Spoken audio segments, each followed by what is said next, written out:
बहुत समय पहले की बात है। एक गांव में एक महिला रहती थी जो बहुत धार्मिक और भक्ति भावना से पूर्ण थी। उसका दिन भजन कीर्तन, दान पुण्य और सेवा कार्यों में बीतता था। वह सभी से प्रेम पूर्वक मिलती, किसी के प्रति कभी कटु शब्द नहीं कहती और हमेशा सभी के साथ अच्छे से व्यवहार करती। लेकिन एक दुख उसके जीवन में हमेशा बना रहता, उसका पति। वह पति के हिंसक स्वभाव से बहुत परेशान थी, जो बिना किसी कारण के उससे रोज लड़ाई झगड़ा करता और उसे प्रताड़ित करता था। कई बार तो इतना मारता था कि उसके शरीर पर गहरी चोटें आ जातीं, पर महिला ने कभी शिकायत नहीं की और सहती रही। गांव में एक संत महात्मा रहते थे, जिनके प्रवचन और सत्संग में महिला अक्सर जाती थी।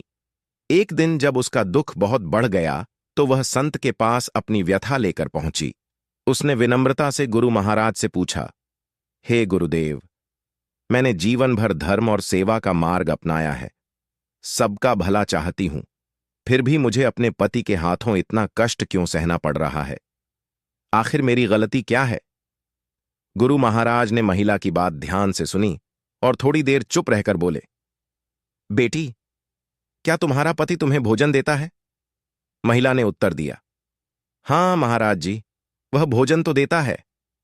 गुरु महाराज ने मुस्कुराते हुए कहा, फिर ठीक है, जाओ और धैर्य रखो। महिला ने सोचा कि शायद अब गुरु महाराज की कृपा से कुछ चमत्कार होगा और उसके पति का स्वभाव बदल जाएगा। लेकिन कुछ भी नहीं बदला। उसके पति का व्यवहार वैसा ही बना रहा और महिला का दुख भी वैसा ही रहा। समय बीतता गया। कुछ साल बाद महिला फिर से संत महाराज के पास गई और अपनी पीड़ा साझा की।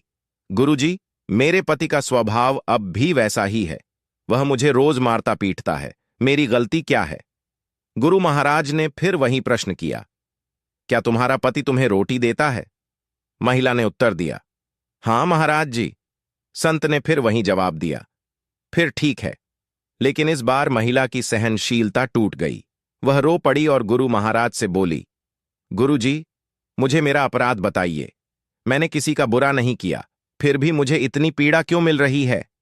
गुरु महाराज कुछ क्षण शांत रहे, फिर बोले, बेटी, तुम्हारे इस जन्म के कर्म नहीं, बल्कि तुम्हारे पिछले जन्म के कर्म इसका कारण हैं। पिछले जन्म में यह व्यक्ति तुम्हारा बेटा था और तुम उसकी सौतेली मां थीं। तुमने उसे बहुत दुख दिए, उसे कई कई दिन भूखा रखा और प्रताड़ित किया। यही कारण है कि इस जन्म में तुम्हें यह पीड़ा सहनी पड़ रही है। पर देखो, भगवान की कृपा से तुम्हारा पति तुम्हें भोजन तो दे रहा है।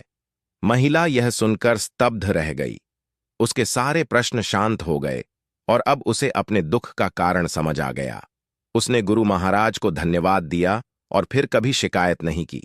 इस कहानी से हमें यह सीख मिलती है कि हमारे जीवन में जो कुछ भी हो रहा है, वह हमारे कर्मों का लेखा जोखा है।